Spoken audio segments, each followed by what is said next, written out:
Okay, and welcome to another Get a Life moment with myself, Lisa Davies. Now, today I am joined by the Dare to Be Different accountant, the managing director of Future Cloud, Fran. Now, let me mention here, I now know what it feels like to be a news presenter when they are presented with a place name or a surname they're not confident to pronounce. Because I came on and I thought, I have absolutely no idea how to pronounce Fran's surname. So how do you pronounce your surname, Fran? It's Tricarico. Tricarico. Yeah, you can actually, on LinkedIn, they've got an option now where you can say your name. Oh, so right, people can listen to it, which is quite clever, isn't it? Yeah, I probably should have checked that out before. I haven't done it. Before we came live. Oh, yeah, anyway. It's like that bit in the headlights moment where I thought I have no idea how to pronounce your surname. I'm going to make a right fool of myself. So welcome, Fran. Thank you for having me. I'm like shocked to be on here with you, to be honest. No, you're an inspirational entrepreneur, and that's why you're here. So for anybody who's not come across you, DJ Fran, who is Fran? Tell us a little bit about yourself. Right, I'm a bit of a whirlwind. So many people have called me whirlwind, and now I kind of get why, because I want everything done yesterday, and I've had to really slow the process because it is a journey being like a businesswoman. I went back to studying 10 years ago. I think my kid's 2 years old, Luke was 2, my daughter was 5, to start the accountancy journey, because at school I was really clever. I really tried hard at school. But people leave school because they don't know what they want to do in life, and I really didn't have a clue. And I had children really young because I had that stigma of having kids young, and you're a stay-at-home mum, and that's what you do, and you find a rich man. The man works, the woman stay at home, because I've got Italian background. That's kind of the stigma of it. But inside me, I just wanted more, and that's why I went back to studying. I was a single parent. I wanted more from my life. And I started visualizing the kind of things I wanted, and I didn't realize the power of visualization until I've heard people talk about it. And it is so true. That's how I started the accountancy journey, to be honest, and everything else that I'm doing kind of works with it. So looking back over that journey, then you're not the typical. Well, is there a typical accountant? But you don't appear to be the stereotypical accountant. Even on your LinkedIn, it actually says that Dare to Be Different accountant, doesn't it? Yeah. So how did that, you started to allude to the journey, and it is a journey, and you can't have everything like yesterday. So what brought you to that place, and what's been the journey since? Because even when I was at college, I thought, when I was studying, I met different kinds of people that all did accountancy, even the teacher, and you can have a laugh. You're allowed to have a laugh and have fun, but be good at your job. And I was always on that same page with them. And then I got my job at Duncan & Topless, the accountants in town, and I tried twice to get my foot in the door there. And I do believe they took me on because I was quite confident and I was really chatty, and I think that's what they liked about me. But I wasn't your traditional, I didn't go in as a student. That's what they usually take on. And to get my foot in the door, I had to be on £6 an hour. Literally, I was on 11, 12 grand a year. This was 8 years ago, whenever it was. And I did that because I wanted it. It wasn't about the money. It was about seeing how they worked in there. But let me tell you, I was very anxious. I remember after being at Duncan's office for 2 months, I cried. I pulled up and I cried outside thinking, I'm never going to get it. I don't get it. It's all overcomplicated. Why are they so complicated? But should it be complicated? And then I discovered cloud accounting, when you can do it on your mobile phones, and it was simple, and you could connect and real-time information. I thought, this is a bit of me. I've got a feeling here that there's something once I know a bit more about accountancy, I've got really good ideas. Yeah. And so that then led you on to, right, I'm trained. And so it was a big decision, I'm sure. What was it that stimulated the decision to say, that's a big, well-respected firm, isn't it, in Lincolnshire? A massive, well-respected it's across Lincolnshire and Nottinghamshire, isn't it? So it's a big, respected accountancy firm with a really good reputation. So you've kind of got your foot in the door, you've established yourself there, you've done your training. So what was it that stimulated you to take that leap of faith to go out and do it on your own or in partnership? Because I wanted to get my hands on the clients a bit more, the businesses. I asked loads of questions. They made a joke. There was a running joke that I would ask questions. I wanted to know the ins and outs of each business and handhold them. But with a firm like Duncan and Topless, they want the bigger clients. They can't handhold the smaller ones. And I felt like I cared too much. I almost felt like, should I care this much? But yes, you should. You should help people grow their businesses. I love that idea of it. And I wanted to see the end result. And we couldn't do that at Duncan and Topless. It necessarily would pass through me to somebody else, and no one would work my way. So I just had all these ideas running through my mind. I wanted to be informal. I thought, why are we in a bloody boardroom? It's scary. And people were scared of their accountants, and I can see why they were scared to speak to them, because they were really, some have really come across strict, even though you don't have to be. Yeah. So that's where the ideas sat in, how I would like to work. And very luckily through networking. So I asked Duncan Topless, hang on a minute, what's this new at business club? Because there was networking. I remember asking, and I was pooing myself going because I'm not full of 100 people. Yeah. I think I met you, Lisa, probably within the first couple of months, probably the first one or the second one.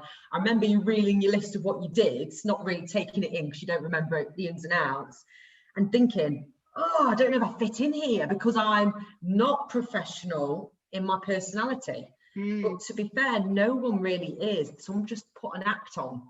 Yeah, but and I don't you think that's people see through that? People kind of, I've had this conversation many times that there are lots of accountants out there. There are lots of therapists or trainers like myself out there. But actually, it's the connection you make with the person. It's like, I get you, I want to do business with you. So what is deemed professional? What is, why wear a mask? Just show up as you are. And people that want to do business with you will do business with you because they get you. Yeah, that's what's made our business grow. And honestly, we've only been going 18 months. And within the first 2 months, we was taking on somebody and was looking at offices, but I visualized it all. You saw it in your mind's eye as if it was already. I saw the office. I saw the office for years, and I thought, as if I'm going to get that, as if it's going to happen to me. Because women, especially women, I know men don't have the confidence. It's not all just women, but there is that stigma of once you've had kids, who even am I to do that? And I had a lot of negativity. So from ex-partners, oh, what are you doing that for? Should you be going to why are you going to the gym? You should be at home with the kids, shouldn't you? And I heard that and I thought, oh, am I selfish? But in order to be a good mom, a good business person, you have to be selfish to a degree. And that's what the game changer is. That's like a line from one of my favourite poems, The Invitation by Orion Mountain Dream. It's a book around it as well. And it asks the question, can you be selfish in order to be selfless? Yeah. So you can't pour from an empty cup, can you? You've got to take care of yourself in order to take care of others. 100%. So right from the offset of setting up Future Cloud with your business partner, how did that come about, by the way? So Charlotte used to work for the Lincoln office and I was at the Newark office, which was great because we came from the same backgrounds and the way we developed. Charlotte did she was a typical going to uni, did the accountancy degree, then went on further with Duncan and Topless, did a chartered exams, and then got married, had the kids, bought the house. Yeah. I'm the backwards one that bent the rules, the rebel. Yeah. Yeah, you're very different personalities, aren't you? Yeah. So she came to one of my social networking that I came up with, and we just started chatting and we spoke about what I loved and what she loved, and we very much loved the cloud accounting. I bounced ideas to her, she bounced them back, and we literally after our second meeting looked at each other and went, should we just do it together? She's like, well, yeah, I was thinking that. And even though we're opposites, it really works because the communication is key, and we talk about any issues, any worries, and we're just going to keep getting better and better because we're still learning and developing about each other as well, and we're open to that. Yeah, which is brilliant, isn't it? It's all built on that communication and trust. Yeah. But right from day one, I remember from day one when you stepped out as an entrepreneur, self-employed in your own business, and I saw the first little live video with a little hashtag. So tell us about how this has unfolded. These are videos that just post it. And the journey is real. Yeah. So basically, I said to Charlotte last year before the business because we started in April, but I left Duncan Topless the Feb. Charlotte had left 3 years previous because she had kids and wanted to do part-time hours in industry. So I said, I'm going to do a video. I'm going to do a video and I'm going to just put hashtag the journey is real. And I'm going to say I've gone self-employed and I'm going to go to networking events. I'm going to meet different people. And I was saying what I think you should do to grow a business, because I kind of know what to do. I know what to do. I said it and I was shaking, putting it on there because I felt like a bit of an idiot. You do, don't you? The feedback on the first video was really good. I couldn't believe it. Like, LinkedIn loved it and put it out there or whatever. I don't know how the algorithms work. And then I thought, I'll do another one. And I was only doing them once sporadically. Like, this is my 5 weeks in. I'm now at 3 months. And I probably looked a bit, I've shared some of the throwback videos just to encourage what I did do and say that I did know what I was talking about back then. And I've kept at it, and now I do more videos. It is stressful, but it's given us clients. People trust us. They like following the journey, and the journey is definitely real. I've said the lows. I've not lied about anything. We've been picked for awards, which is amazing opportunity. It's exhausting doing an award. It really is, because you have to apply and do all the jobs and all the forms and things. All the forms, and then back and forth on they want you to promote it, this, that, and the other. And we had the night and we didn't win. So I thought, I'm going to put that we didn't win it. You go again. There'll be others that we will win, because we believe in ourselves. It doesn't matter that we did and we took part and people are recognising us. I think that's the difference, isn't it? You know, and again, going back to stereotypical accountants, you don't see the underbelly. You don't see the warts and all. You don't see the personalities. You see somebody who's very professional in a navy or grey suit, traditionally, who is an expert in their field. You don't know. I mean, I used to work for a bank. I never told them I couldn't add up. You know, it's not my fault. I'm really good with numbers. I just don't. It's not my thing. I don't. I get bored easily. I like transferring what I see on a balance sheet into action for people. What people need to do. That's my thing. But actually, crunching numbers just. Just not my thing. So, you know, I just trust that somebody who knows what they're doing with that. But you don't discuss it. You just trust that they know what they're doing and leave them to it. So it's very, very different to have somebody in their gym outfit dropping the kids off for school some mornings, kind of going, oh, what a day I'm having. And it's true, honestly, so many times, and I know Charlotte's felt like it. I thought, what am I doing? I just want to give up. What's the point? Or you get a client that doesn't reply, or they're not aligned with you. So you'll find that you'll say yes to people because you want to, and they'll try and cut your prices down. You think, oh, at the beginning I was a bit like, well, let's just do it, and it's just been a nightmare. And you learn that quick, and now we know what the type of clients we want to work with.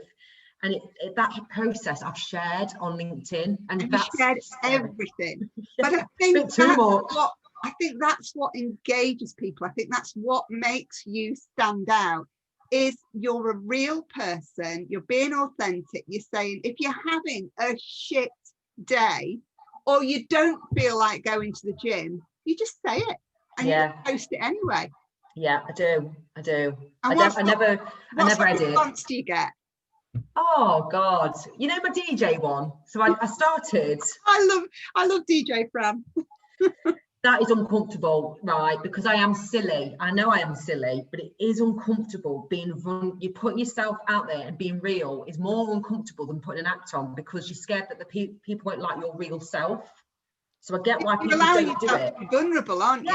Yeah. So I'm swinging about in my chair and to music. So what I decided to do, because Kevin Guthrie told Les, who told me, put good music on to gear yourself up, and I was doing that anyway. So I thought, well, I'm going to share that, and I'm going to put music on that I think will help others. So I did do it, and anyway, one of them last week, 400 likes, and 20,000 people have watched it, honestly. And it's like, oh my God, watching me do that. But people need it at the minute. People are low and they're struggling, and I like the thought of perking people up.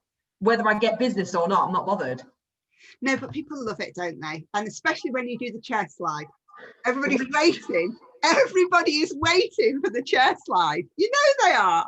It's so ridiculous.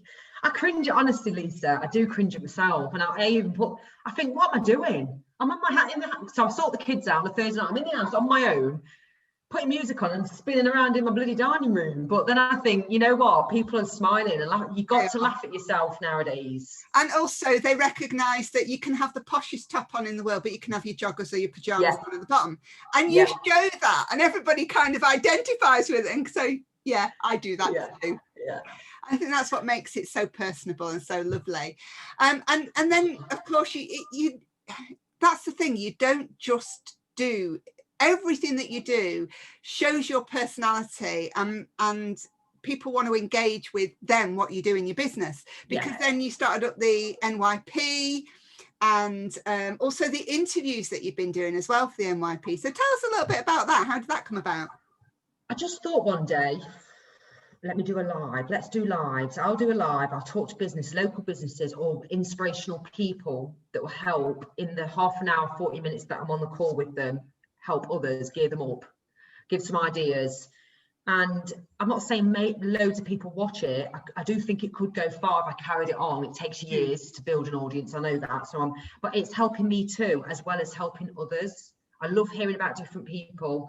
And I do believe if you're around the right people and follow the right people, you can become a better person yourself. Too many people follow models or celebrities, posting nights out and looking their absolute flawless best, when really there's so much more better content out there that's actually genuine. So I can't really claim to be a Newark young professional. That's why you changed it to NYP, wasn't it? It did put people off, but really we're all young at heart. I know I'll be the same in my 60s. I know I will. I'm 12 on the inside. I found out that the other night. I am definitely 12 on the inside. Oh, it's hilarious. I saw you posting some music the other day. Oh, I do. I'm always singing. And in my groups, I'm always singing. I can't sing, but I am always singing. I can't sing. I actually, somebody commented on it. Somebody that I knew from when I was like a teenager. And he said, Lisa, don't give up the day job. And I'm thinking, this is my day job. It is. Thing is, it is work. I don't see it as work, but really it is. Posting on social media and doing what you're doing is free. It's free time for us, but we want to do it, and it will benefit you in the future. It will. So if you could give any word of advice to somebody who is stepping into entrepreneurship, is stepping into setting up their own business, now you've had 18 months at it and you've learnt by what you've done, what would be the advice you would give somebody, both with your accountant's hat on and with your own experience? Always help others. Be open to giving away free advice. That's the main thing. I know a lot of people gave me advice and don't give anything away free. That's what I've been told by the older, even some people that have shocked me would say to me, and deep down I'd say, well, why? It doesn't matter. Give away something, because it might take you longer to get there in money terms, but it happens. Honestly, I know that I'm going to be able to provide for children, like for the driving lessons, go on nice holidays. I'll be able to get a bigger house. It took me 4 years. I wanted to buy a house by the time I was 30 on my own, and I got it at 29 because I invested, I stopped going out. I had to sacrifice. You've got to be willing to sacrifice. Don't start a business and think, well, I've got kids, I've got to be in every day at that time, and I can't take calls after 6 p.m. Oh no, you kind of got to for a bit. It's not going to be forever. I'm not going to be doing it like this forever. But if you want something that much, you'll do whatever it takes. And that's what people are scared of. And you've got that tenacity, and you've got that drive and determination. And as you said before, visualizing it in your mind's eye as if it's already here. And it's all come naturally. It's not. I've only read 2 books. And what were the 2 books? What are the 2 books? So on holiday last year, just before I started the business, I took the kids away to Turkey, and then I read The Chimp Paradox. Yeah. Recommended for that. Yeah. Yeah. Very repetitive though. It started well. It's good. And the mindset, or challenge the mindset, something like that. It wasn't a very big book, and I haven't read since. I need to do more reading actually. I've got a book, someone sent me a book, this off LinkedIn. I've had flapjack sent to me, a book sent to me, biscuits and a tea, even though I like coffee. Some mad stuff sent. I think that's brilliant. It's brilliant. I just get flamingo gifts all the time, which I'm not complaining about because I love flamingos. That's brilliant. So what is the aspiration? What's next? I like the thought, and I say this to Charlotte all the time, of helping a team build their confidence. And so we have a team that work for us, but we help them grow to where they need to grow and where they want to grow. Hopefully we're going to get a kickback scheme person. So they're like the age 16 to 24, I think, that are on universal credit. So we're looking at doing that. I'd love a what they call apprentice. Yeah. So if we get someone in the kickstart, they can turn to an apprentice. So it's helping them. We went into schools just before lockdown to help year 10s. Yeah. Another local schools asked us to go in. I'd like the idea of helping the younger generation see that accountancy isn't boring. Yes. And I genuinely believe it doesn't have to be. It can be visual, it can be really pretty graphs, it can be digital, and it's easy, and the clicks of buttons now, it's a lot better. So I like that idea, and probably growing. So we're not accountancy practice. I've made a new name for us. We're hubs. We're hopefully going to be accountancy hubs. So there'll be different areas. Like that. Yeah. Yeah. So I've got why not think big? Even if it doesn't happen, I just love thinking big. Yeah. And why not? And why not? Why not? What you got to lose? Give it a go. It doesn't matter. You go again if you fail at it. Fail. What? I don't even use that word. Fail. It's just there's no such thing as failure. It's only feedback. Or you fail forward, don't you? Yeah, fail forward. Learn from it. Yeah. You know, and I've had people inbox me. Honestly, I've changed their life apparently, which is freaking. I can't even. It's amazing. It's fantastic. I could pinch myself, but I am exhausted. Yeah, you've got to get that place where you can get that balance as well, don't you? But yeah, I'm starting that. Yeah, I know what it's like when you start up a business. Obviously, I'm a long way down the road now, but yeah, I do recall what it's like, because you give it your all. It's like your baby, isn't it? You're nurturing a new baby. It really is, and you do eat, sleep, breathe, and I do, and I'm social media mad. I love it, I love that, but it is stressful, especially when a lot of people need you, and you have to kind of fish out who you can help and who you can't, and it's okay to say no. Yeah, I find it hard to say no, but I've learned more recently that you can say no, it's fine. Yeah, absolutely. And so before we finish today, actually, I'm going to ask you another question. Just throw one at you before we do our top tip for life. Okay. What's your favourite DJ Fran tune so far? I can't think. There's that, oh my God, da, da, da. Do you know which one I mean? Yeah, yeah. That's more recent. Oh, I liked If You're Getting Five. I like Five. Yeah. Do you remember them from the 90s? I do. And so do you take requests for DJ Fran as well? Yeah, I've had quite a few inboxes. You can't play them all. Honestly, it's gone crazy. It's hilarious. That's brilliant. And then I've got to write them down and quickly remember, because I only do them now every 2 weeks. I'll do it on the LinkedIn and Facebook. So I'm like writing down notes. Oh, bless you. You see, you could have another career, couldn't you, as DJ Fran, and the chair slide is infamous already. I want to document a documentary on accountants, like follow the real journey of business. I'd love that. That's it. You never know who's watching. You never know who is watching, who might see this around the world. I say, call Fran. She will be. It's a fly on the wall documentary. I've done a fly on the wall documentary. It's great fun but tiring. Yes. What channel for? It was for a Sky channel. I was just part of. Part of a series. Yeah, and it's episodes of a series. All these things coming out now. This is not about you. So this could be your moment. That's it. If one of the TV companies or one of my connections that's either a journalist or a news journalist, then yeah, this could be it. This could be it. I have been on the telly, but that's another story. All right, okay. Is that for another time? Another time. We'll have a part 2. Because that was the scariest thing I've done, but more people need to just brave it, don't they? Oh yeah. Yeah, whenever I watch these back, I sound and look like my mother. That's a wonderful thing. That's a compliment. I open my mouth and my mum. Yeah. My mum will laugh when she hears that, because she watches them all. She watches them all. Oh, bless her. Hi, Mum. So, for the final thing that I ask all of my guests, if you could share a top tip for life, Fran, what would it be? Never snooze your alarm. Just get up.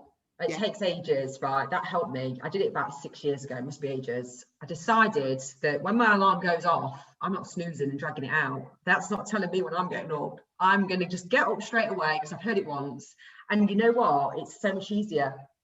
That's so silly, is it? It's something so simple. Yeah, but you're saving, you're grasping the day, aren't you? You're not wasting any of the day. Yeah, I squeeze every minute out of each day. I just find I fill it so easily. Another thing is, and also take a break, have a lot of walk, wrap up if it's cold, go for walks. That really helps me. Yeah. So snooze, you lose. Don't put don't put the alarm on snooze. Just get out of bed, start your day, and take. They're going to think I'm crazy. People are going to be looking at me as if you don't snooze. Get a life. Yeah, get a life. I love that. It's been my absolute pleasure catching up with you today, Fran. Oh, thank you. People will be inspired. Just your energy is incredible. And everybody needs to check you out on Facebook or LinkedIn. Certainly watch DJ Fran in action. Bye for now. Bye.